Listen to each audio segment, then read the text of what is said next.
Bismillahirrahmanirrahim. Assalamualaikum warahmatullahi wabarakatuh. Alhamdulillahi rabbil alamin. Wassalatu wassalamu al-atammani al-akmalani ala al-mab'uthi rahmatan lil alamin wa ala alihi wa ashabihi wa man sara ala nahjihi wa iqtafa atharahu wa istanna bi sunnatihi ila yaumiddin.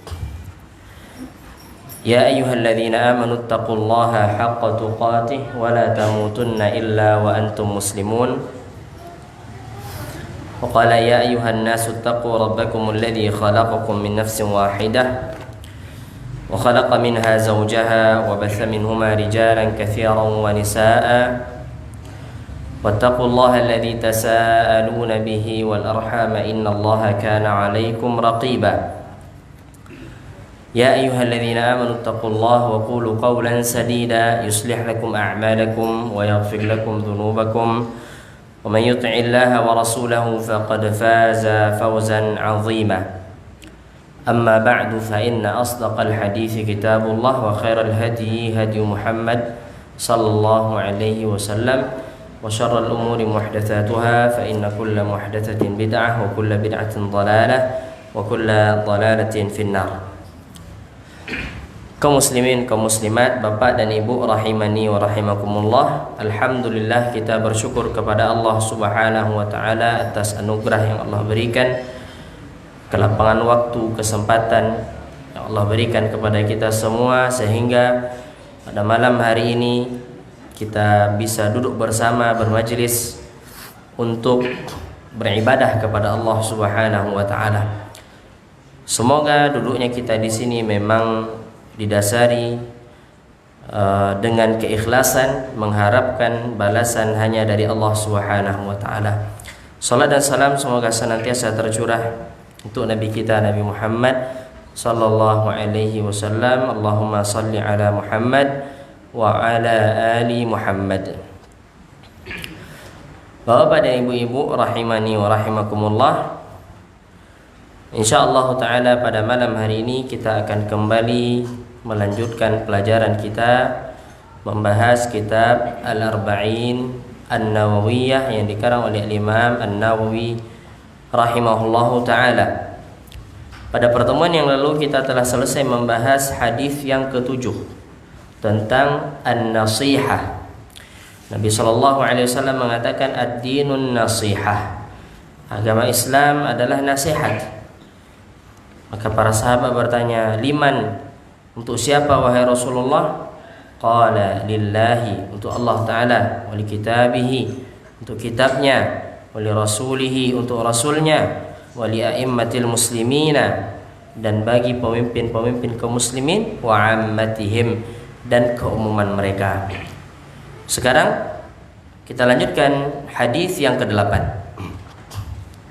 Hadis yang ke-8 dari sahabat Abdullah ibn Umar radhiyallahu ta'ala anhuma, anna Rasulullah sallallahu alaihi wasallam qala, bahwasanya Rasulullah sallallahu alaihi wasallam bersabda, umirtu an uqatilan nasa hatta yashhadu an la ilaha illallah wa anna Muhammadar Rasulullah.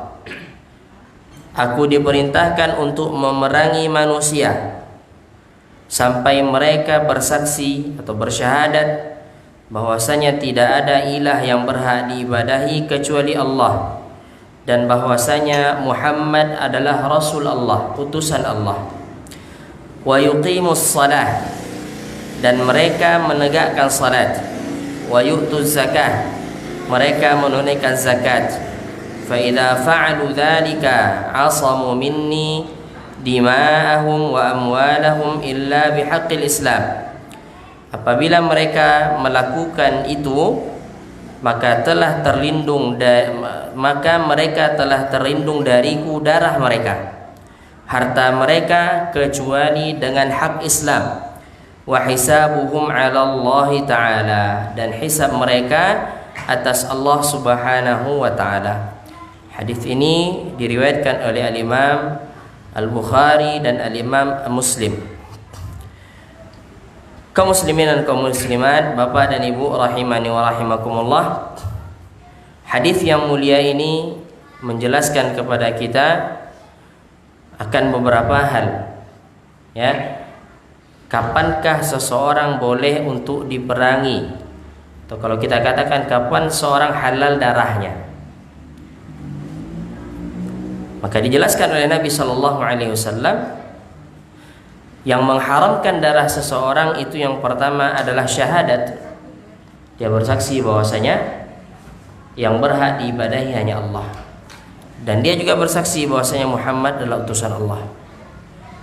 Kemudian yang kedua adalah dia menegakkan salat, dan yang ketiga adalah dia menunaikan zakat. Dikatakan oleh Syekh Abdul Muhsin hafizahullah taala, sabda Nabi sallallahu alaihi wasallam, umirtu, aku diperintahkan, al-amiru li Rasulillah wallah, yang memerintahkan Rasulullah adalah Allah Subhanahu wa taala. Berarti maknanya apa? Allah memerintahkan kepadaku agar aku memerangi manusia. Ya. Lianna la amira lahu ghairuh. Karena tidak ada yang berhak memerintahkan kecuali Allah Subhanahu wa taala.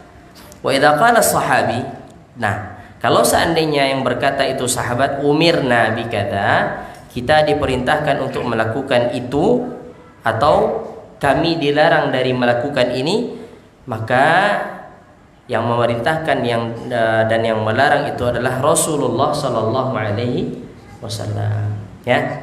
Jadi kalau dalam bahasa Arab ini dinamakan dengan fi'il mabni lil majhul, atau kalau kita dinamakan dengan kalimat pasif.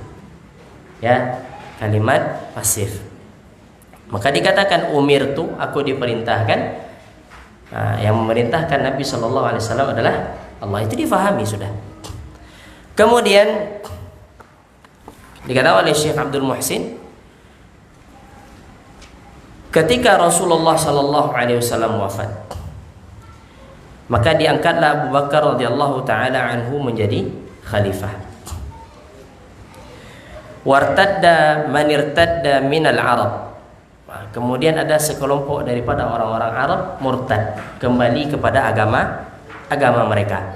Mereka beranggapan Muhammad telah meninggal, maka tidak ada lagi Islam. Itu anggapan mereka.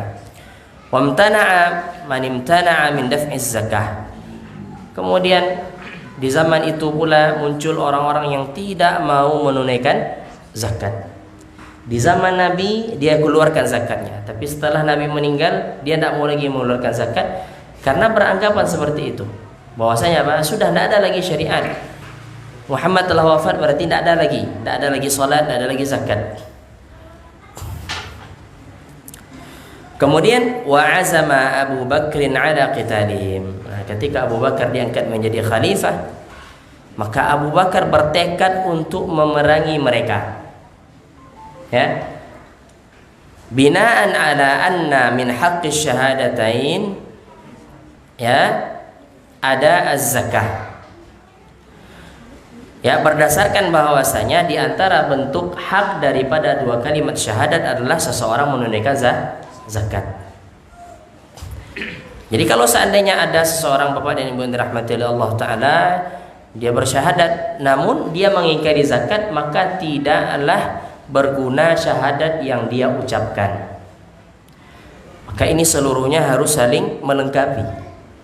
Ketika seorang dia mengucapkan la ilaha illallah Muhammadur Rasulullah, maka konsekuensinya dia harus salat, dia harus menunaikan zakat. Itu konsekuensinya. Tidak bisa dipisahkan. Maka jangan nanti kita beranggapan bahwasanya ketika seorang telah mengucapkan la ilaha illallah berarti dia sudah muslim, bisa masuk surga. Maka kita lihat la ilaha illallah dan Muhammad Rasulullah SAW, persaksian ini memiliki kelaziman. Ketika seorang bersaksi, maka lazim baginya menjalankan apa-apa yang Allah perintahkan. Ketika Imam Al-Hasan Al-Basri rahimahullahu ta'ala ditanyakan, wahai Imam, bukankah syahadat la ilaha illallah Muhammad Rasulullah itu adalah miftahul jannah? kunci surga. Sebagaimana Nabi Shallallahu Alaihi Wasallam mengatakan, ya, Nabi mengatakan, man qala la ilaha illallah dakhala al-jannah. Siapa yang mengatakan la ilaha illallah masuk surga. Bukankah la ilaha illallah ini kunci surga, wahai imam? Maka Imam Al-Hasan Al-Basri rahimahullah ta'ala mengatakan, alaysa lil miftah asnan? Bukankah kunci itu dia memiliki gerigi? Nah, gerigi daripada kunci itu adalah salat, zakat, dan syariat-syariat yang lainnya. Nah, kalau seandainya seorang hanya membawa kunci, namun apa? Kunci itu tidak memiliki gigi sama sekali, maka belum tentu dibukakan untuknya. Maka dikatakan oleh Syekh Hafizahullah Ta'ala bahwasanya menunaikan zakat itu adalah merupakan hak daripada dua kalimat syahadat. Walam yakun indahu al-hadithu bi idafati as-salah wa zakah ila ash-shahadatain. Walam yakun indahu al-hadith bi idafati as-salah wa zakah ila ash-shahadatain kama fi hadzal hadits. Taib, dikatakan oleh Syekh Abdul Muhsin, dan tidak ada di sisinya hadis penyandaran salat kepada zakat dan disandarkan pula kepada syahadat kama fi hadzal hadis, sebagaimana pada hadis ini. Coba kita lihat hadis lagi. Nabi mengatakan apa? Saya diperintahkan untuk memerangi manusia sampai hatta yashhadu an la ilaha illallah, sampai mereka bersaksi tidak ada ilah yang berhak diibadahi kecuali Allah, wa anna Muhammad Rasulullah. Ini dua kalimat syahadat. Kemudian Nabi iringi setelah itu apa? Wa yuqimus shalah, sampai mereka menegakkan salat. Wa yu'tuz zakah, sampai mereka menunaikan zakat. Nah, Bapak yang dirahmati Allah Subhanahu wa taala, ketika Abu Bakar radhiyallahu taala anhu telah bertekad untuk memerangi untuk memerangi orang-orang yang tidak mau menunaikan zakat, maka Umar radhiyallahu taala anhu tidak setuju pada awalnya. Tidak setuju. Maka Umar radhiyallahu taala anhu mencoba untuk membantah pendapat Abu Bakar radhiyallahu taala anhu. Sebagaimana hadis yang diriwayatkan oleh Abu Hurairah dari sahabat Abu Hurairah, diriwayatkan oleh Imam Muslim. Abu Hurairah mengatakan, lamma tuwfiya Rasulullah sallallahu alaihi wasallam, ketika Rasulullah sallallahu alaihi wasallam wafat, wastukhlifa Abu Bakrin ba'dah, dan diangkatlah menjadi khalifah Abu Bakar setelah Nabi. Abu Bakar diangkat menjadi khalifah ini, Bapak dan Ibu yang dirahmati Allah, bukan atas keinginan Abu Bakar. Bukan atas keinginan Abu Bakar. Abu Bakar diangkat menjadi khalifah itu atas ketetapan dari Nabi sallallahu alaihi wasallam. Atas ketetapan dari Nabi sallallahu alaihi wasallam. Maka tidak seperti apa yang dikatakan oleh orang-orang Syiah, mengatakan Abu Bakar itu orang yang tidak berhak untuk menjadi khalifah. Maka kita katakan, ya orang-orang Syiah ini para pendusta. Nah, riwayat-riwayat mereka itu tidak bisa diterima. Kenapa? Karena bagian dari agama mereka itu ada namanya taqiyah. Dusta itu bagian dari agama, kata mereka. Nah, maka bagaimana caranya kita bisa menerima riwayat dari mereka? Tidak bisa. Jadi kita katakan, Bapak dan Ibu dirahmati Allah, Abu Bakar diangkat menjadi khalifah itu atas ketetapan dari Nabi sallallahu alaihi wasallam. Sebagaimana hadis Aisyah radhiyallahu taala anha. Ketika Nabi sallallahu alaihi wasallam akan wafat, atau ketika Nabi sallallahu alaihi wasallam sakit, yang mana sakit itu mengantarkan beliau kepada kematian, maka Nabi sallallahu alaihi wasallam mengatakan kepada Aisyah radhiyallahu taala anha, muri Abu Bakrin bis salah, perintahkan Abu Bakar untuk memimpin manusia salat. Nah, ini indikasi bahwasanya apa? Abu Bakarlah yang berhak menjadi imam setelah Nabi sallallahu alaihi wasallam. Ini indikasi. Kalaulah seandainya ada yang berhak, tentu Nabi akan suruh yang lain. Bahkan ketika itu Aisyah radhiyallahu taala anha mengatakan apa? Wahai Rasulullah, Abu Bakar ini orang yang Kalau sudah sholat itu banyak menangis sehingga tidak dengar lagi suaranya. Apa dikatakan oleh Nabi SAW kepada Aisyah? Ya, Nabi SAW mengatakan kepada Aisyah radhiyallahu taala anha, perintahkan dia untuk sholat, tidak usah dibantah lagi. Janganlah kalian sama dengan ya wanita-wanita yang ada di zaman Yusuf alaihissalam. Kata Nabi SAW. Artinya apa? Tetap Nabi perintahkan Abu Bakar untuk menjadi imam. Nah, ketika Abu Bakar diangkat menjadi khalifah, wa kafara man kafara minal Arab. Ini lanjutan dari hadis riwayat Imam Muslim tadi. Maka ya sebagian daripada orang-orang Arab ya kafir, keluar dari agama Islam. Wa qala Umar bin Khattab li Abi Bakrin. Maka Umar berkata kepada Abu Bakar, "Kaifa tuqatilun nas? Wa qad qala Rasulullah sallallahu alaihi wasallam, umirtu an uqatila an-nas hatta yaqulu la ilaha illallah. Faman qala la ilaha illallah faqad 'asama minni ma lahu wa nafsuhu illa bihaqqihi wa hisabuhum 'ala Allah." Umar radhiyallahu taala anhu membawakan hadis kepada Abu Bakar. Wahai Abu Bakar, kenapa engkau perangi mereka? Orang-orang yang tidak mau bayar zakat itu, sementara Nabi mengatakan, aku diperintahkan untuk memerangi manusia sampai mereka mengucapkan la ilaha illallah. Kalau mereka sudah mengucapkan la ilaha illallah, maka terjaga dariku harta mereka, darah mereka, illa bihaqqih, kecuali dengan hak. Wa hisabuhum 'ala Allah taala, dan hisab mereka atas Allah Subhanahu wa taala. Itu argumen Umar. Umar tidak setuju dengan Abu Bakar kalau Abu Bakar memerangi orang-orang yang tidak mau bayar zakat. Maka Abu Bakar radhiyallahu taala anhu mengatakan, wallahi demi Allah, la uqatilanna man farraqa baina as-salati waz-zakah. Demi Allah, aku akan perangi siapa saja yang membedakan antara salat dan zakat. Maknanya apa? Dia salat tapi tidak mau mengeluarkan zakat. Aku akan perangi, kata Abu Bakar. Fa inna zakata haqqul mal. Karena zakat itu adalah hak harta. Wallahi law mana'uni 'iqalan kanu yu'addunahu ila Rasulillah laqataltuhum 'ala man'ihi. Demi Allah, kalau mereka menghalangiku seutas tali yang mereka keluarkan di masa Nabi, di masa Nabi mereka keluarkan itu, namun di masa Abu Bakar tidak mau mereka keluarkan, apa kata Abu Bakar? Laqataltuhum, maka pasti aku akan perangi mereka karena mereka tidak mau mengeluarkan itu. Faqala Umar bin Khattab, maka Umar berkata, fa wallahi, demi Allah, ma huwa illa an ra'aita Allah azza wa jalla qad syaraha sadra Abi Bakr lil qital fa'araftu annahu al-haq. Umar mengatakan, demi Allah, tidaklah dia kecuali an ra'aitu Allah, aku melihat Allah Subhanahu wa taala telah memberikan kelapangan pada hati Abu Bakar, sehingga Abu Bakar apa? Mau untuk memerangi mereka.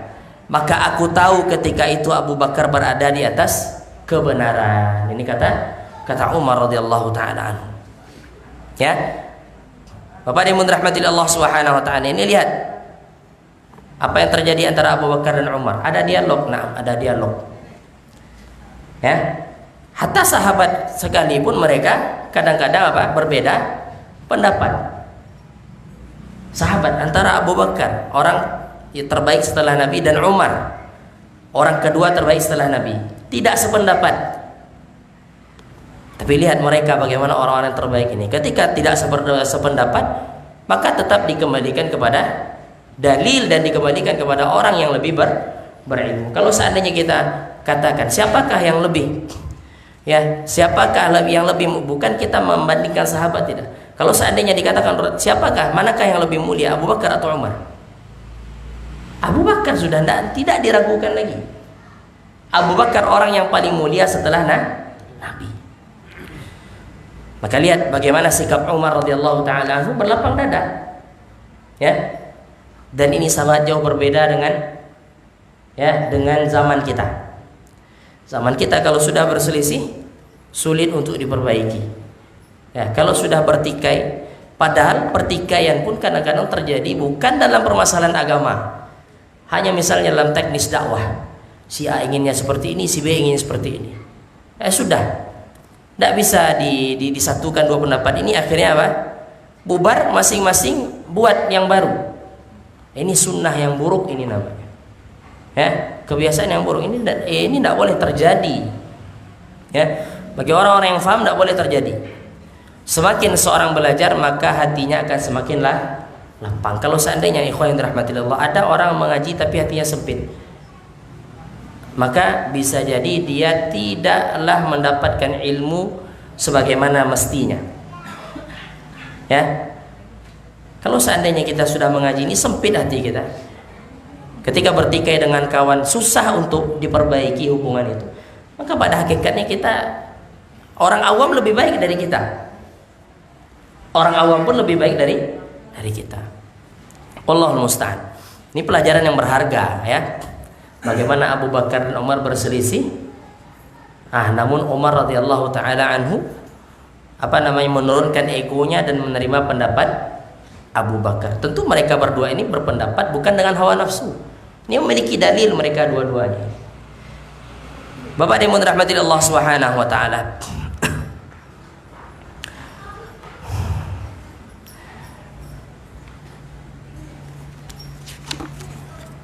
Kemudian ketika Abu Bakar radhiyallahu taala anhu menetapkan atau membuat ketetapan bahwasanya dia akan memerangi orang yang menghalangi zakat, tidak menunaikan zakat, maka Abu Bakar memiliki dalil. Apa dalilnya? Dalilnya hadis ini. Ya, dalilnya hadis ini.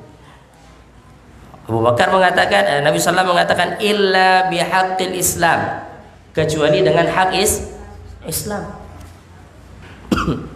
Kalau dengan hak Islam itu boleh, tidak ada masalah. Maka Abu Bakar berdalil dengan apa? Illa bihaqqil Islam. Maka Abu Bakar mengatakan az-zakatu haqqul Islam. Zakat itu adalah hak agama Islam.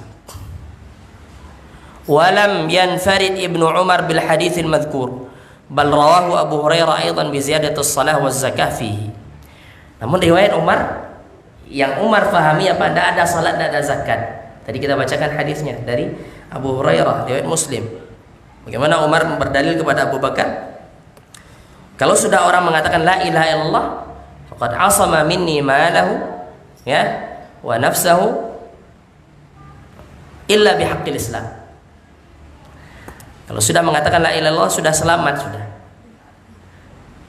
Itu hadis yang sampai kepada Umar. Adapun hadis yang sampai kepada Abu Bakar itu ya dari jalur yang lain. Maknanya apa? Abu Bakar lebih faham hadis tentang masalah ini daripada Umar radhiyallahu taala anhu. Kemudian Bapak yang dirahmati Allah Subhanahu wa taala. Kemudian wa fil qissati, pada kisah ini juga merupakan ada dalil bahwasanya ala anna sunnata qad takhfa ala ba'dhi akabir as-sahabah wa yattali'u 'alaiha ahaduhum. Sunnah itu bisa jadi tersamarkan oleh sebagian para sahabat yang kibar, yang besar. Ya, bahkan Umar sendiri pun apa? Samar bagi Umar tentang masalah ini. Ya. Wa yattali'u 'alaiha ahaduhum. Namun ada salah seorang di antara mereka yang faham tentang permasalahan ini, tentang hadis ini. Walihada la yultafatu ila al-ara walau qawiyat ma'a wujudi sunnati tukhalifuha. Maka oleh sebab itu tidaklah boleh seseorang mengambil satu pendapat walaupun pendapat itu pendapat jumhur, pendapat orang banyak, jikalau pendapat itu bertentangan dengan sunnah. Paham kita ini? Ya, dikatakan oleh Syekh Abdul Muhsin hafizahullah taala, walihada la yultafatu ila al-ara. Tidak boleh kita kita ambil pendapat walau qawiyat, walaupun pendapat itu kuat, ma'a wujudi sunnatin tukhalifuha, padahal ada sunnah yang berselisih dengan atau yang berbeda dengan apa yang dipendapatkan, dipendapatkan. Jadi ini kaidah ya ikhwan rahmatillah. Maka dikatakan oleh para ulama kita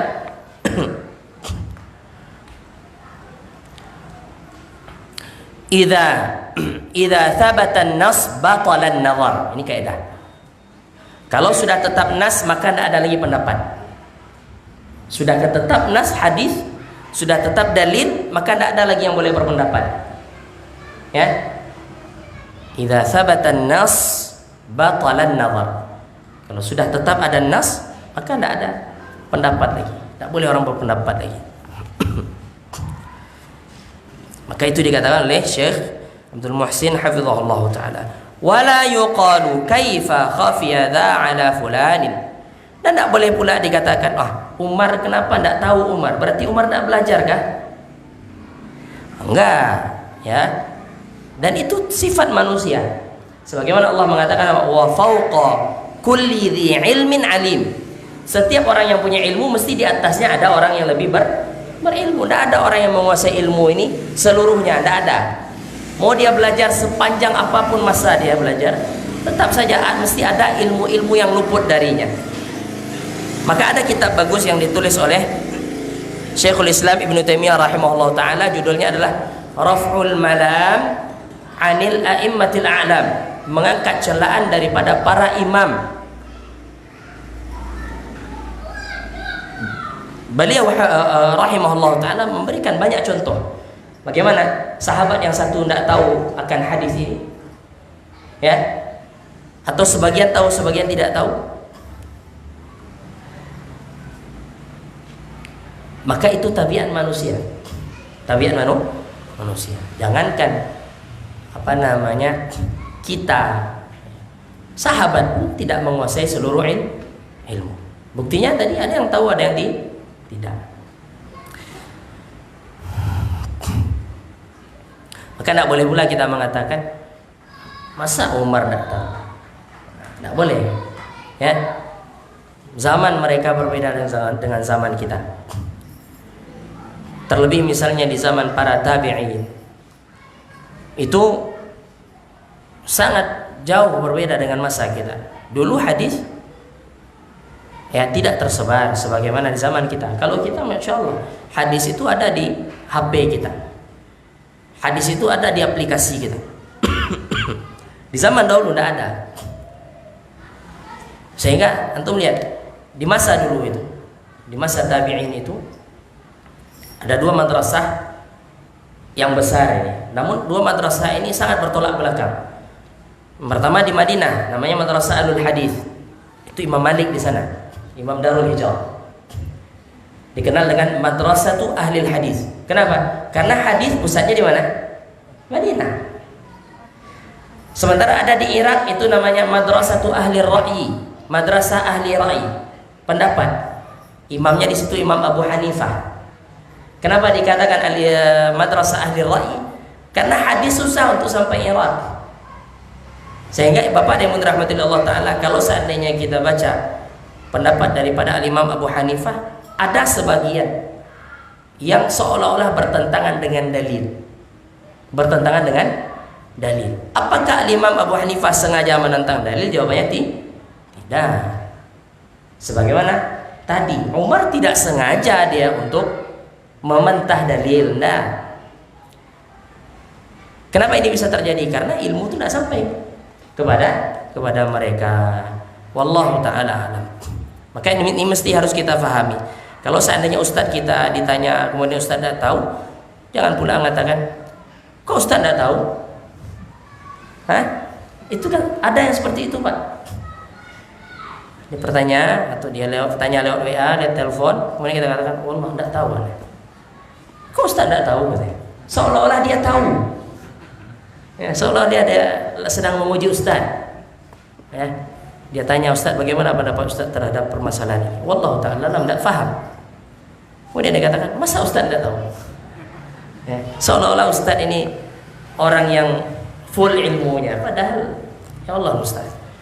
Kalau seandainya kita sadar akan diri kita, maka ilmu kita ini sebenarnya tidak seberapa, ya. Kemudian dikatakan oleh Syekh Abdul Muhsin hafizahullah taala, wa yustasna min umumi muqatalatin nas hatta al-ityan bima dzakara atau bima dzukira fil hadis, dan diberikan pengecualian dari keumuman hadis. Ya, di antara yang dikecualikan di sini adalah ahlul kitab idza dafa'ul jizyah. Ahlul kitab kalau dia bayar pajak. Dalam surat Taubah Allah mengatakan hatta yu'tul jizyata an yadin wa hum saghirun. Ya.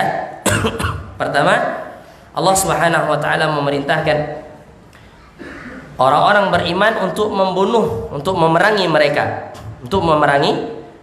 dalam surat At-Taubah ayat 29.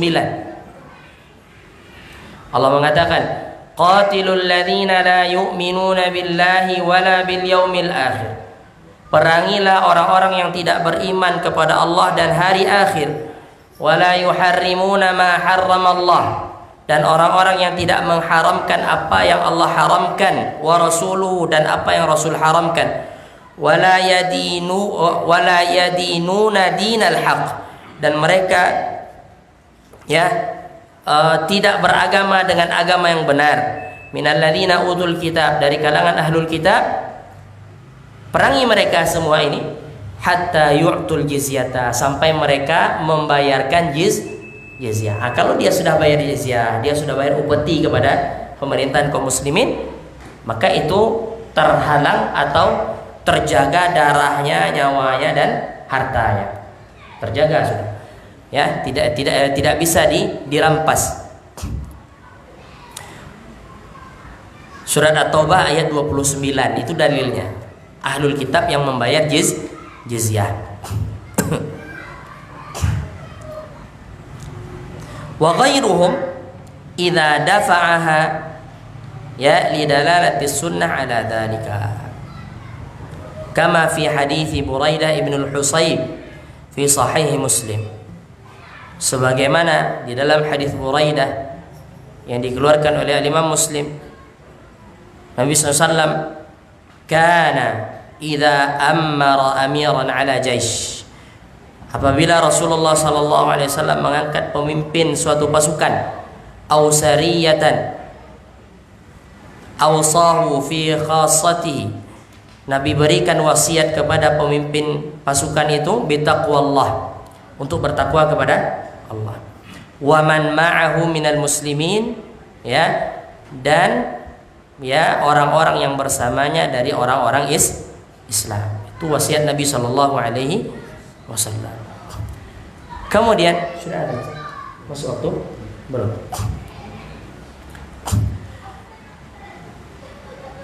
Kemudian yakfi lidukhuli fil Islam asyhadatan.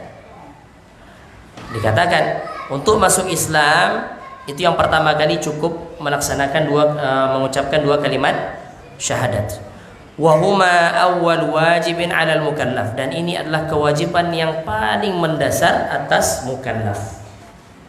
Ya, orang kalau ingin masuk Islam, ajarkan kepadanya apa dulu? Syahadat dulu. Ya, ajarkan kepadanya konsekuensi dari syahadat, pembatal syahadat. Itu diajarkan kepada mereka. Ya.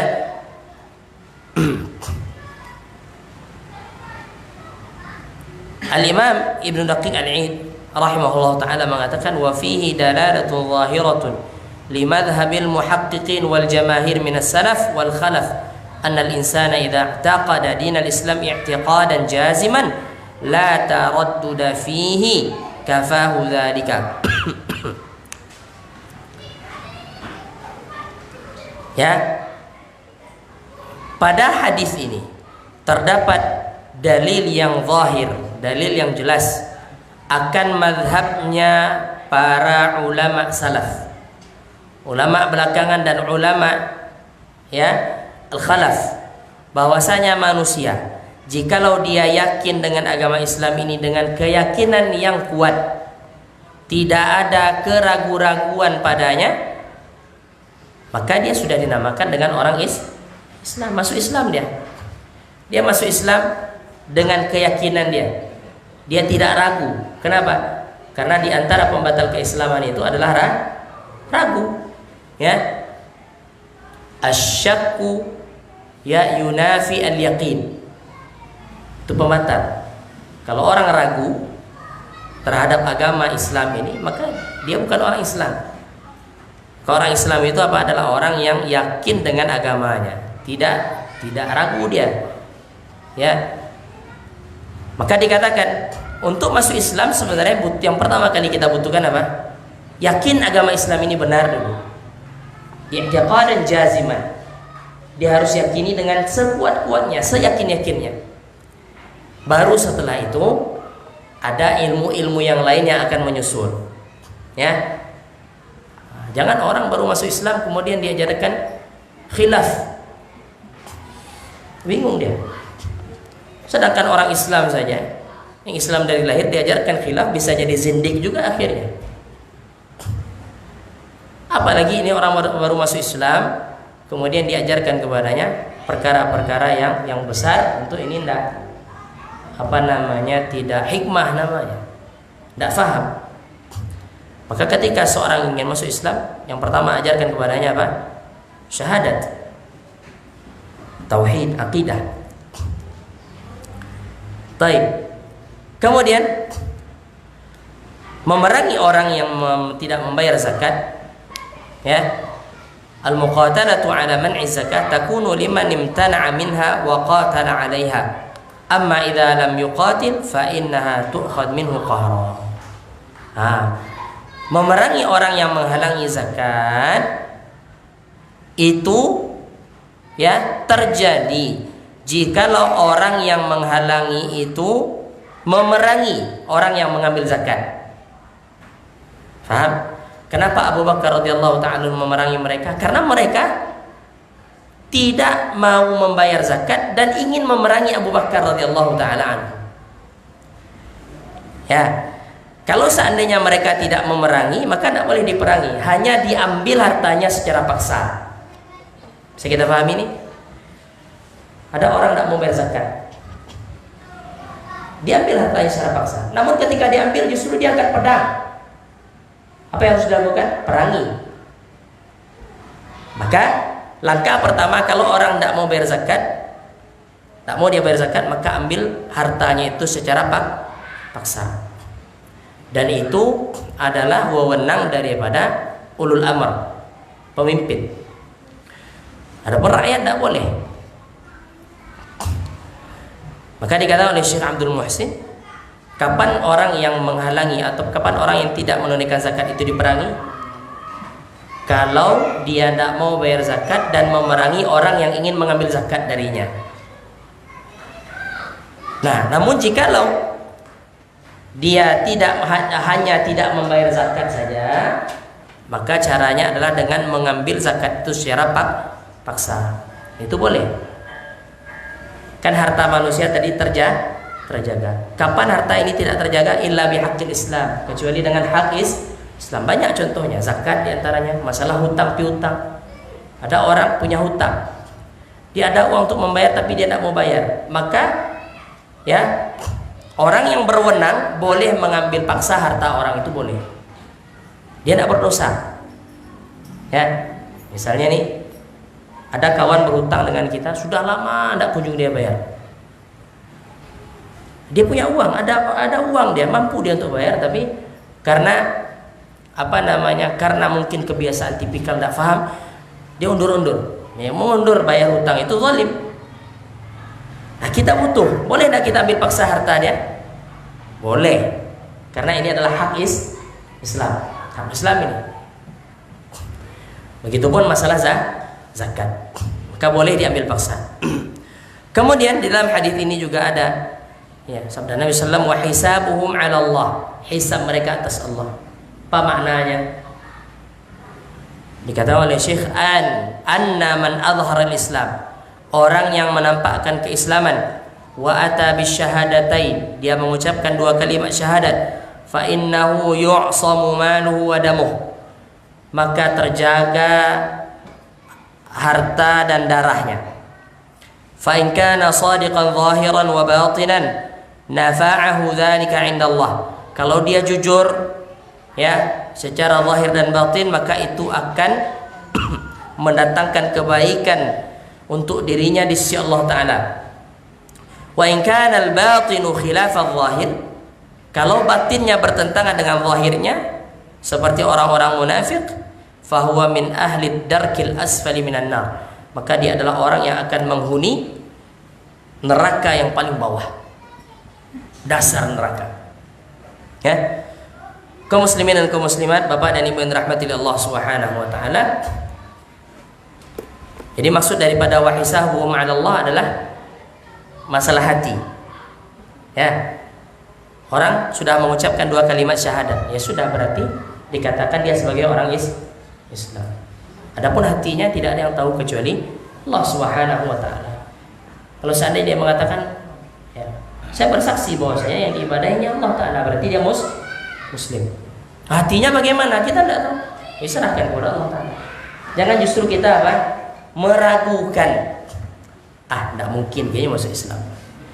Tulisannya saya nan mengatakan, yang mengucapkan, di hatinya orang munafik. Nah, kita yang menuduh seperti itu hati-hati. Karena masalah batin ini tidak ada yang tahu kecuali Allah.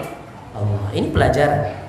Masalah batin itu kita serahkan kepada Allah Ta'ala, dan hisabnya atas Allah Ta'ala. Adapun manusia itu hanya menghukumi apa yang nampak baginya. Apa yang nampak baginya. Maka Allah Ta'ala mengatakan yauma tublas sarair, ketika itu dinampakkan sarair, rahasia-rahasia. Apa maknanya? Apa-apa yang tidak diketahui oleh manusia, ketika di hadapan Allah, Allah akan nampakkan. Berarti masalah apa ini? Hati. Masalah hati. Apa yang tidak diketahui oleh manusia di dunia ini, di hadapan Allah nanti Allah bukakan seluruhnya. Yang tidak diketahui oleh manusia apa? Hati seseorang. Bisa jadi secara bentuk lahiriah dia orang yang taat, dia orang Islam, dia orang beriman, tapi hatinya belum tentu. Maka masalah hati ini kita kembalikan kepada Allah Subhanahu wa taala. Sudah ada? Belum? Sudah.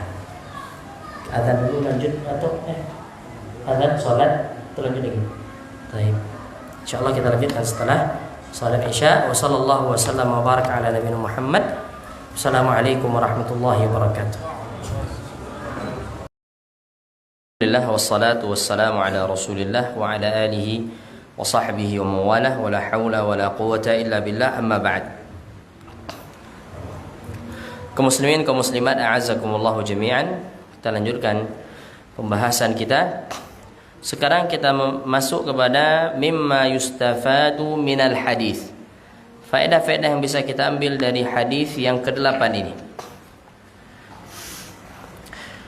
Yang pertama adalah al-amru bil muqatalati ila husuli syahadataini was salati was zakah. Perintah untuk memerangi sehingga tercapainya 2 kalimat syahadat, salat dan zakat.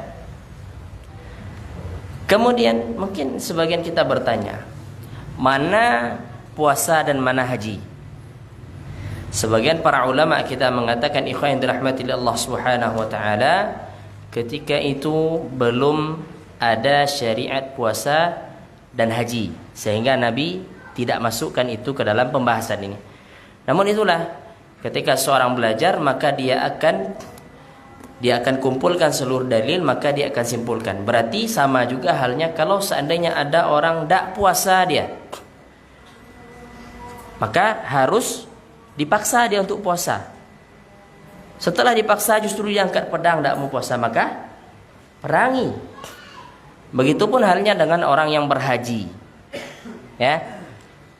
Jadi bukan berarti di sini dikatakan syahadat, salat, zakat tidak masuk, puasa tidak masuk, haji tidak. Karena 5 ini adalah hal yang mendasar dari agama Islam.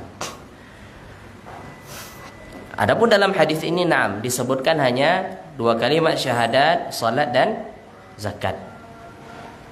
Kemudian yang kedua, jadi yang pertama tadi apa? perintah untuk memerangi suatu kaum, salat dan menunaikan zakat.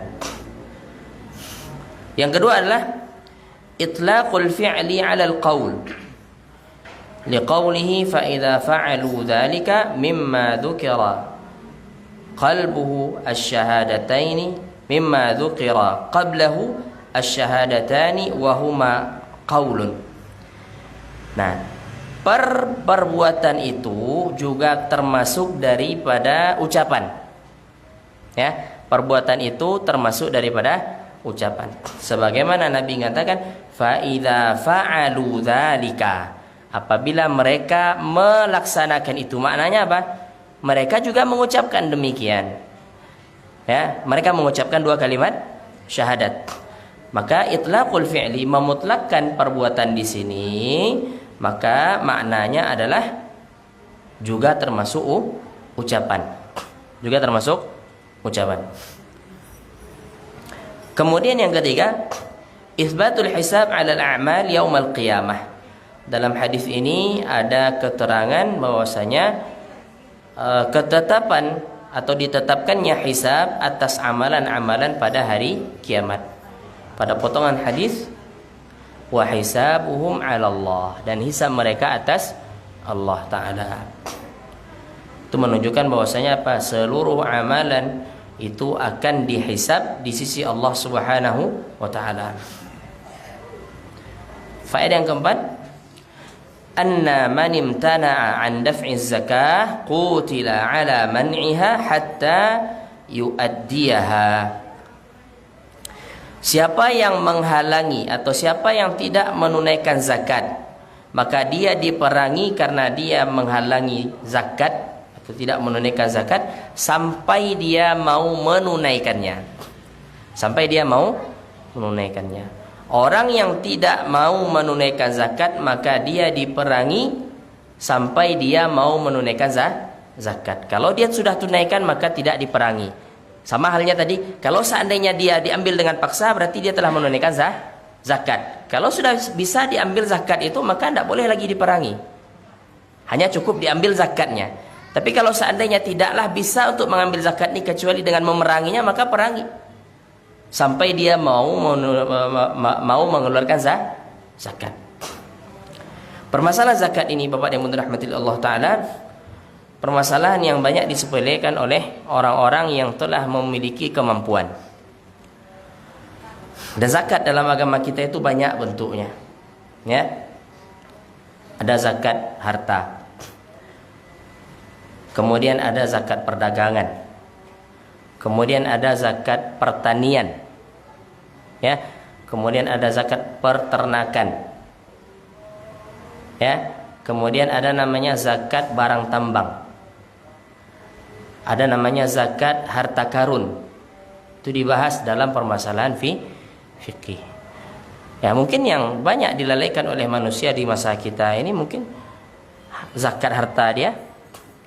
Ya, kemudian zakat perdagangan dia. Kemudian zakat pertanian. Kalau peternakan mungkin jarang orang berternak sampai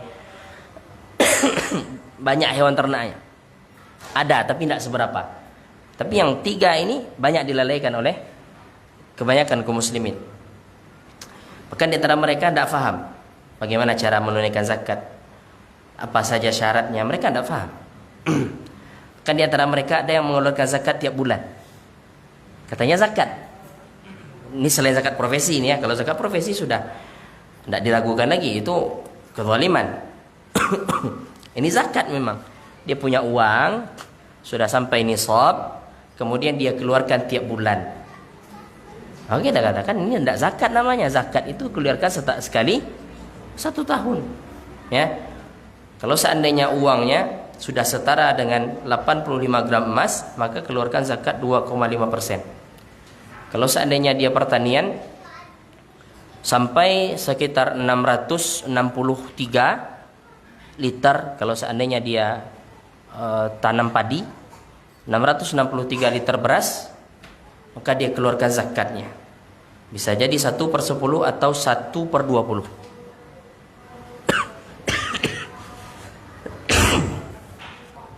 Kalau seandainya zakatnya zakat perdagangan, maka dia lihat kapan ya harta itu sampai nisab, maka dia dihitung selama 1 haulnya. Kemudian setelah tercapai 1 haul, dilihat ya harta yang diputarkan ternyata masih pada nisabnya, maka dikeluarkan 2,5%. Dikeluarkan berapa? 2,5%, sama dengan zakat harta. Baik. Jadi di dalam hadis ini dikatakan bahwasanya orang yang tidak membayar, tidak mau menunaikan zakat, maka diperangi sampai dia mau menunaikan zakat. Siapa yang berhak memerangi? Pemerintah, ya bukan kita ya. Karena di sini Abu Bakar, ya dalam kejadian ini Abu Bakar sebagai siapa? Khalifah. Nah, Abu Bakar berhak memerangi. Adapun Umar ketika itu belum menjadi khalifah. Nah, maka yang berhak memerangi di sini siapa? Abu Bakar radhiyallahu taala anhu, ya. Yang kelima, anna man azhara al-islam qubila minhu wa wukila amru batinihi ila Allah. Siapa yang menampakkan keislaman maka diterima darinya. Siapa yang menampakkan keislaman diterima darinya. Dan perkara batinnya diserahkan kepada Allah. Ya. Kalau dia menampakkan dirinya sebagai seorang muslim, maka katakan dia sebagai seorang muslim. Hatinya kita serahkan kepada Allah Subhanahu wa taala. Kemudian yang keenam, at-talazumu baina asy-syahadataini wa annahu la budda minhuma ma'an. Ya. Keseimbangan antara 2 kalimat syahadat dan kedua-duanya mesti harus bersamaan. Maknanya apa? Kalau seandainya orang hanya mengakui bahwasanya Allah yang berhak diibadahi, tapi dia tidak mengakui bahwasanya Muhammad utusan Allah, maka bukan orang Islam dia. Atau sebaliknya, dia bersaksi bahwasanya Muhammad utusan Allah, tapi dia tidak yakin bahwasanya Allah yang berhak diibadahi, maka bukan seorang muslim. 2 kalimat syahadat ini harus sejalan, sepaket, dia tidak bisa dipisah. Makanya rukun Islam yang pertama apa? 2 kalimat syahadat, bukan 1 saja. Kalau 1 saja yang dia yakini, yang dia ucapkan, maka itu belum memasukkannya ke dalam agama Islam. Yang ketujuh, bayanu 'idhami sya'ni as-salati waz-zakah was-salati, ya, was-salatu haqqul badan waz-zakatu haqqul mal. Dalam hadis ini juga ada penjelasan akan besarnya kedudukan salat dan zakat. Besarnya kedudukan salat dan zakat. Salat itu adalah hak badan dan zakat itu adalah hak harta. Oke. Salat hak badan, zakat hak harta. Kalau seandainya ada anak umur 4 tahun punya uang sudah sampai nisab, sampai haul, wajibkah dia mengeluarkan zakat? Wajibkah mengeluarkan zakat? Wajib. Kenapa? Karena kaitannya dengan harta, bukan dengan badan. Paham? Maka dikatakan di sini apa? Zakat itu haknya harta. Ada orang gila, dia punya uang banyak, wajib dia keluarkan zakat. Wajib karena itu hak harta dia. Paham kita ini? Kalau hak badan tidak wajib, kecuali orang mukallaf, berakal, baligh, ya. Tapi kalau hak harta tidak ada pandang, ini anak yatim kah? Kalau anak yatim banyak fulus, wajib dikeluarkan zakat. Ya. Anak baru lahir kemudian meninggal orang tuanya. Meninggal orang tuanya sehingga dia laki-laki, semua hartanya diberikan ke anak yang baru lahir itu. Berlalu 1 tahun. Anak baru umur 1 tahun, wajib mengeluarkan zakat. Wajib karena dia adalah hak harta. Faham kita ini? Maka kata Syekh di sini apa? Kedua-duanya ini agung. Salat itu hak badan kita.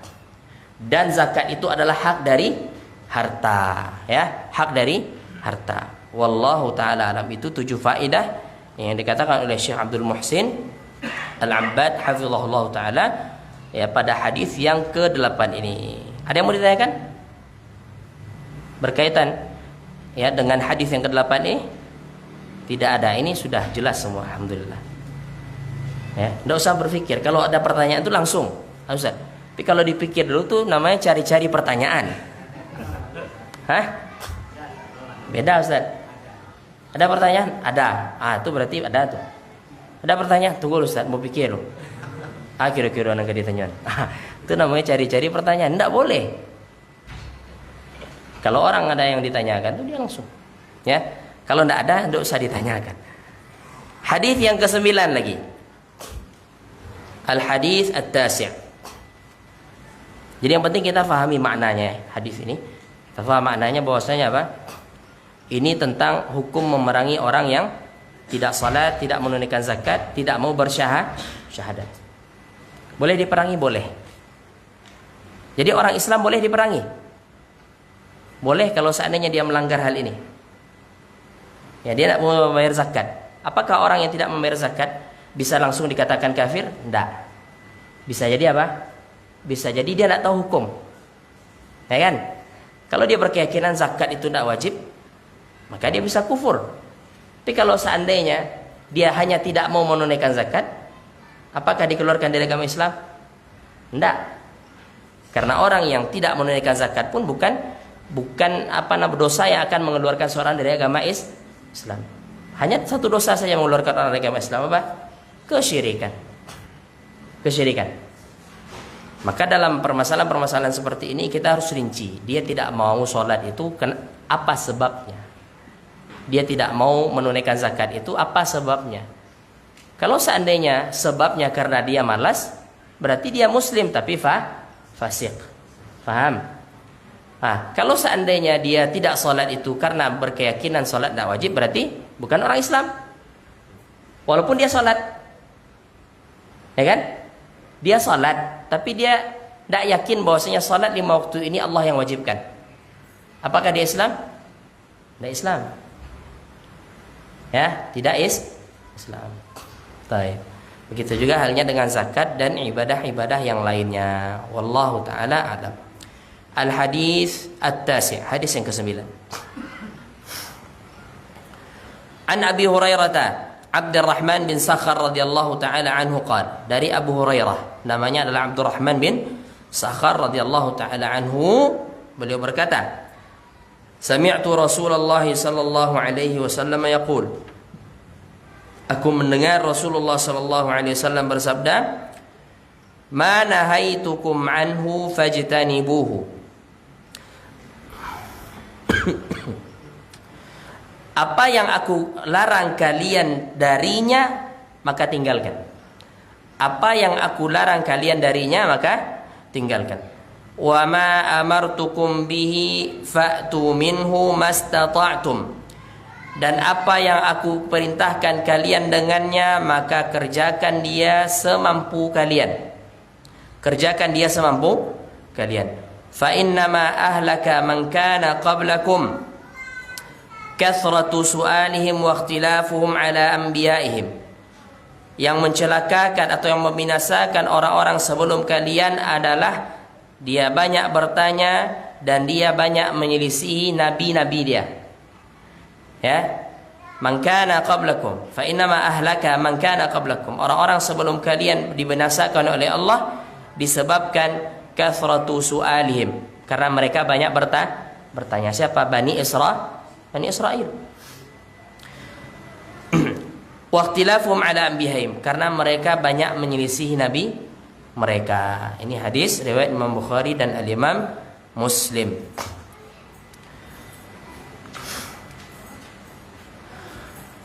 Adapun redaksi lengkap dari hadis ini adalah dikatakan oleh Abu Hurairah radhiyallahu taala anhu, ada khatabana Rasulullah sallallahu alaihi wasallam. Rasulullah SAW berkhutbah di hadapan kami. Kemudian beliau mengatakan, qad faradallahu alaikumul hajja fahujju. Allah telah wajibkan atas kalian haji, maka berhajilah kalian. Faqala rajulun, maka ada seorang yang bertanya, akulla amin ya Rasulullah, apakah setiap tahun wajib haji ini wahai Rasulullah? Fasakata, maka Nabi pun diam. Hatta qalaha thalathan, sampai orang itu mengatakan 3 kali. apakah setiap tahun kami wajib berhaji wahai Rasulullah? Faqala Rasulullah sallallahu alaihi wasallam, "Lau qultu na'am la wajabat wala mastata'tum." Kalau aku katakan iya, maka dia akan menjadi wajib dan kalian tidak akan mampu. Thumma qala, kemudian Nabi berkata, "Zaruni ma taraktukum." Biarkan aku selama aku meninggalkan itu untuk kalian. Artinya apa? Biarkan aku selama aku diam. Tidak perlu kalian tanya sudah. Fa innama halaka man kana qablakum. Maka sesungguhnya orang-orang sebelum kalian binasa disebabkan karena bikathrati su'alihim, banyaknya pertanyaan mereka, wa ikhtilafihim ala anbiya'ihim, dan perselisihan mereka atas nabi-nabi mereka. Fa idza amartukum bi syai'in, apabila aku perintahkan kalian dengan sesuatu, fa'tu minhu mastata'tum, kerjakan sesuai dengan kemampuan kalian. Wa idza nahaitukum an syai'in fada'uhu, apabila aku larang kalian dari sesuatu maka tinggalkan dia. Taib. Jadi ini sebab Nabi sallallahu alaihi mengatakan itu apa? Tadi Nabi mengatakan haji itu wajib bagi kalian. Kemudian ada salah seorang mengatakan, apakah setiap tahun Rasulullah? Nabi mengatakan, kalau seandainya aku katakan iya, maka dia akan menjadi wajib dan kalian tidak akan mampu. Bayangkan kalau seandainya iya waktu itu, apa yang akan terjadi? Tidak muat. Ya, sekarang saja sudah berapa lama orang nunggu? Daftar sekarang sudah berapa tahun? Berapa tahun lagi dia tunggu? 23 di Padang. Di Jakarta beberapa tahun waktu itu sudah sampai 26 tahun orang nunggu. Tahun berapa tuh? Sekitar 5 tahun yang lalu. Sekarang sudah mungkin 43 tahun. 40 tahun. Daftar anak baru lahir 40 tahun lagi berangkat. Nah, kalau seandainya diwajibkan setiap tahun, mampu kita? Tidak mampu. Tidak mampu kita. Maka Nabi SAW mengatakan, kalau seandainya aku biarkan, sudah tidak usah ditanyakan. Berarti itu adalah hal yang lapang. Itu adalah hal yang lapang. Ikhwan rahmatillah Allah Subhanahu wa taala. Hadis yang mulia ini, ya, dalam hadis yang mulia ini Nabi mengatakan, kalau seandainya aku larang maka tinggalkan, aku perintahkan maka kerjakan semampu kalian. Maka di dalam hadis ini terdapat keterangan bahwasanya perintah itu dikerjakan semampu kita. Perintah dikerjakan semampu kita. Adapun larangan, maka dia tidak dikaitkan dengan semampu kita. Karena meninggalkan larangan itu tidak butuh kemampuan. Kalau mengerjakan sesuatu butuh kemampuan. Meninggalkan kan tidak butuh. Setiap orang bisakah dia meninggalkan perkara yang haram?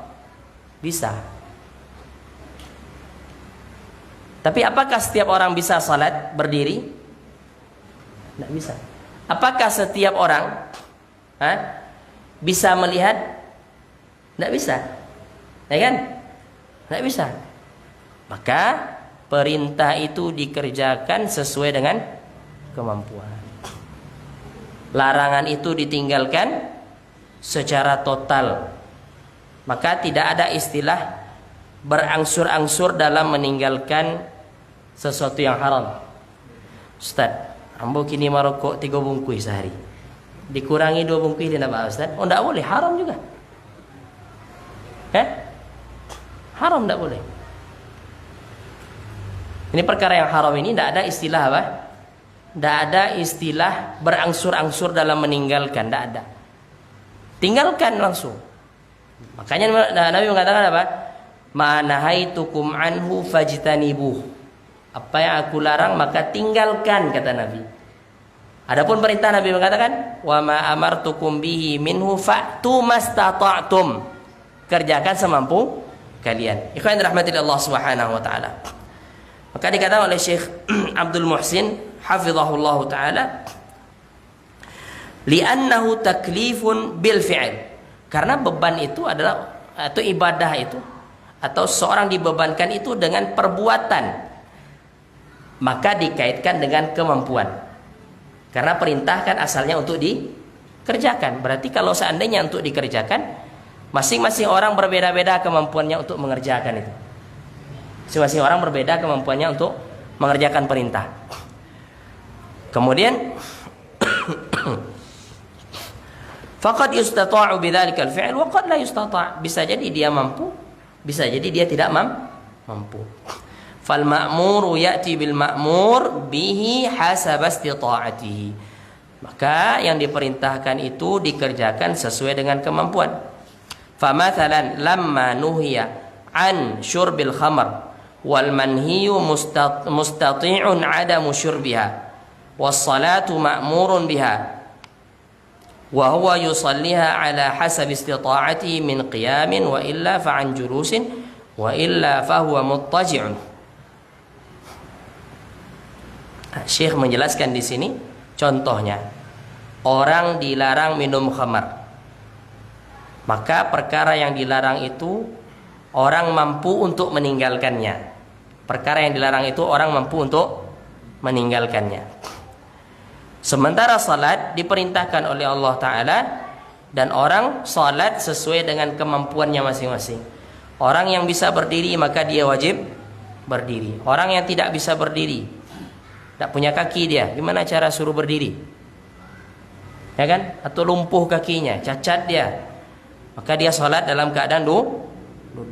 Tidak bisa juga duduk, maka dia salat dalam keadaan berbaring. Wa mimma yuwaddi'uhu fil hissiyat ma law qila lil insan la tadkhul min hadzal bab fa innahu mustati'un an la yadkhul. Nah, diberikan analogi oleh Syekh hafizahullah.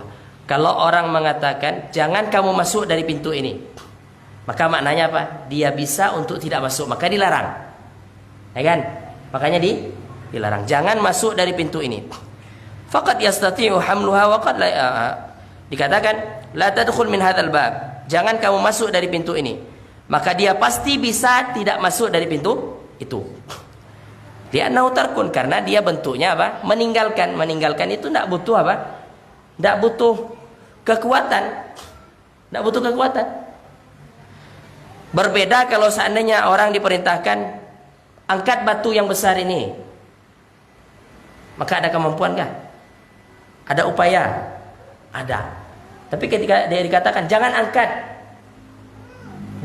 batu ini, apakah dikatakan jangan angkat sesuai dengan kemampuanmu? Gimana? Tidak bisa kan? Jangan angkat. Berarti kan tidak ada upaya di situ. Sudah biarkan saja seperti itu. Jangan masuk, ya sudah tidak usah masuk. Tidak ada kaitannya apa? Sesuai dengan kemampuan. Kalau seandainya diperintahkan angkat batu ini, angkat meja ini misal, maka itu sesuai dengan kemampuan karena bentuknya perintah. Maka antum paham kaidah ini, kalau bentuknya larangan maka itu pada hakikatnya tidak butuh kemampuan. Ya kan? Kalau larangan itu tidak butuh kemampuan. Kalau itu bentuknya perintah maka butuh kemampuan, butuh kulfah. Dia beban maka dia butuh kemampuan. Kemampuan manusia ini berbeda-beda. Maka hikmah Allah Ta'ala mengatakan apa? Kalau diperintahkan kerjakan sesuai dengan kemampuan.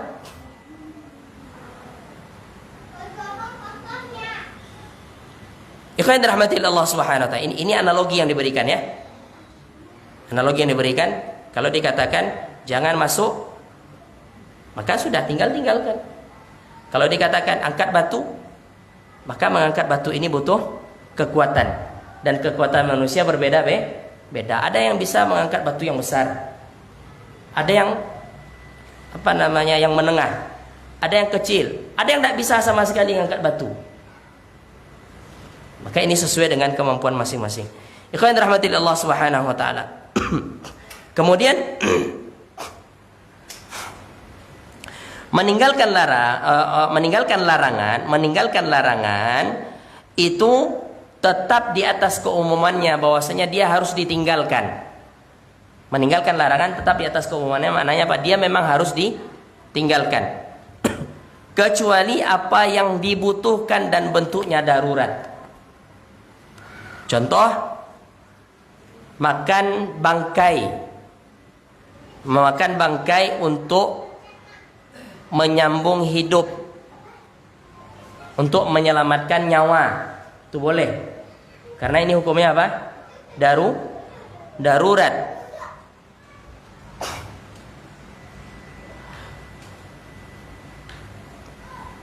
Kemudian ikhwan rahmatillah Allah Subhanahu wa taala. Nah, jadi meninggalkan larangan itu apa? Dia tetap di atas hukum asalnya, bahwasanya dia wajib ditinggalkan kecuali pada perkara-perkara yang darurat.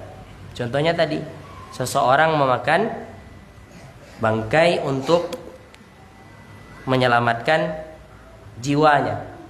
Dia sudah sekian hari misalnya terdampar, tidak ada yang bisa dia makan. Kemudian dia temukan adanya bangkai bangkai rusa misalnya di hutan. Maka dia boleh makan. Bukan karena itu halal ya. Dia tetap haram, namun apa? Dibolehkan baginya untuk memakan perkara yang haram sebatas untuk menyelamatkan dirinya saja. Kalau sekiranya dia makan satu potong daging sudah bisa untuk menyambung hidupnya, maka dia tidak boleh tambah potongan yang kedua. Ya kan? Kalau seandainya halal tentu boleh, nak. Sebagian orang mengatakan kalau darurat halal bangkai. Tidak halal, bangkai itu haram hukumnya. Kenapa dibolehkan? Darurat untuk menyelamatkan nyawa. Kalau seandainya dengan satu potong saja sudah selamat nyawanya, maka tidak boleh dia tambah potongan kedua dan potongan ketiga. Kalau dia tambah berarti itu haram, berdosa dia lagi. Ya. Sama juga halnya ada orang tidak nemukan adanya air minum. Dia sudah haus. Kemudian yang dia temukan khamar. Tidak ada, temukan khamar. Boleh dia minum? Kenapa tidak boleh?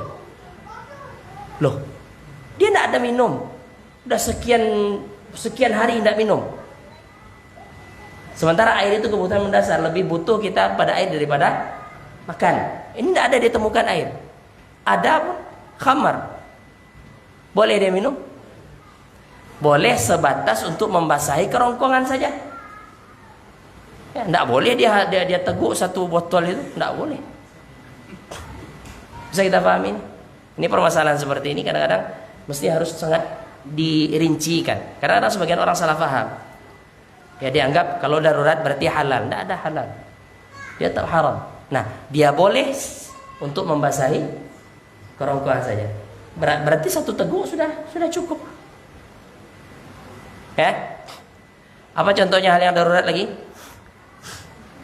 Di antara para ulama kita ada yang mau minum air kencingnya. Najis air kencing? Najis. Tapi tidak ada air lagi. Hidup di padang pasir, melakukan perjalanan untuk menuntut ilmu. Tidak minum mati. Yang ada air kencing. Boleh diminum? Halal hukumnya? Haram. Tidak najis, gimana halal? Ya, dia haram, tapi karena darurat boleh sekadarnya saja. Boleh apa? Sekedarnya saja.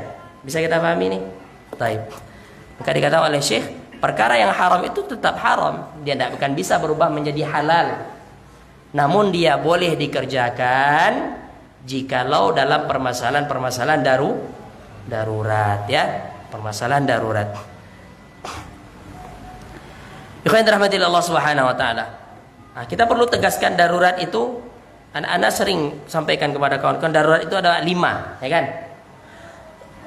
Pertama apa? Islam menjaga agama, menjaga nyawa, menjaga harta, menjaga akal, menjaga nasab. Ini darurat namanya. Ya, darurat. Maka darurat itu dikembalikan kepada salah satu di antara 5 hal ini. Kalau tidak di kerajaan hilang kamu, berarti itu darurat. Kalau kita tidak lakukan mati kita, berarti itu namanya darurat. Yang anehnya Bapak Ibu rahmatillah Allah, ada orang beli rumah dengan riba kemudian dikatakan darurat. Darurat, Ustaz. Kita katakan, kalau seandainya tidak punya rumah, mati kita? Tidak, berarti tidak darurat hukumnya. Kecuali kalau tidak punya rumah ditembak kita. Beli tidak?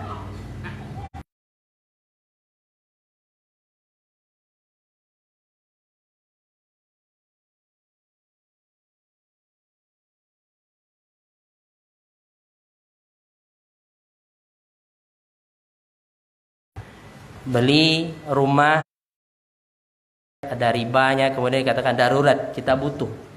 Menurut orang kita itu darurat itu butuh, tapi menurut agama Islam darurat itu tidak butuh maknanya. Sesuatu yang akan menghilangkan salah satu yang 5 itu yang dinamakan dengan darurat. Bisa kita pahami ini? Baik. Kemudian an-nahyu alladhi yajibu ijtinabuhu ma kana lit-tahrim wa ma kana lil-karaha yajuzu fi'luhu wa tarkuhu aula min fi'lihi. Perkara yang diwajibkan untuk dijauhi, ya, ma kana lit-tahrim, bukan karena dia haram, namun karena dia makruh, maka boleh dikerjakan, tapi yang lebih utama adalah ditinggalkan. Ini perkara makruh, ya. Makruh boleh dikerjakan, namun yang lebih utama adalah ditinggalkan.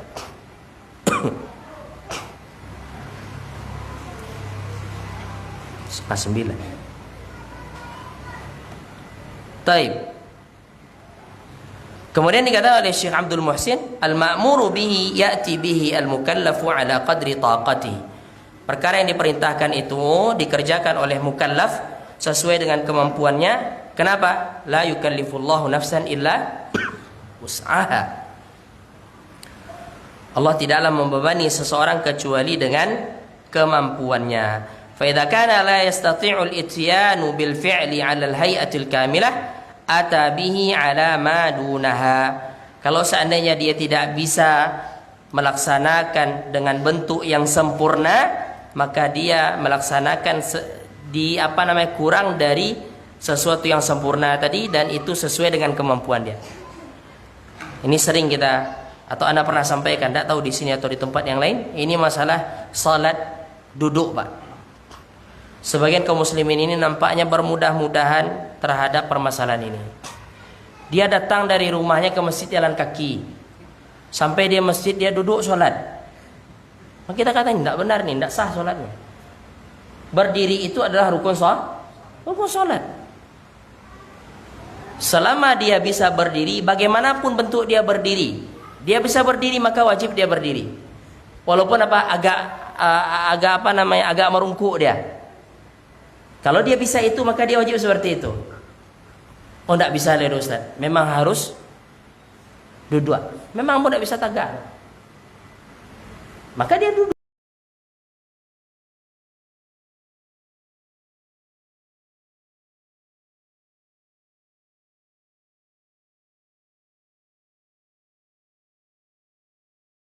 Ini banyak yang seperti ini kita perhatikan.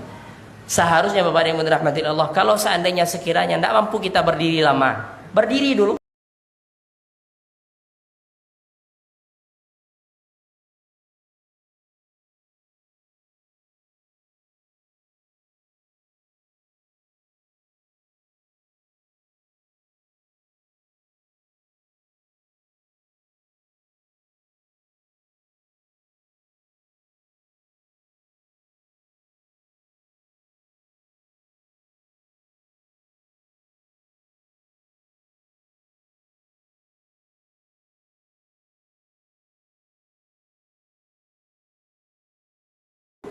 Fa idza lam yastati an yusalli qa'iman shalla jalisan.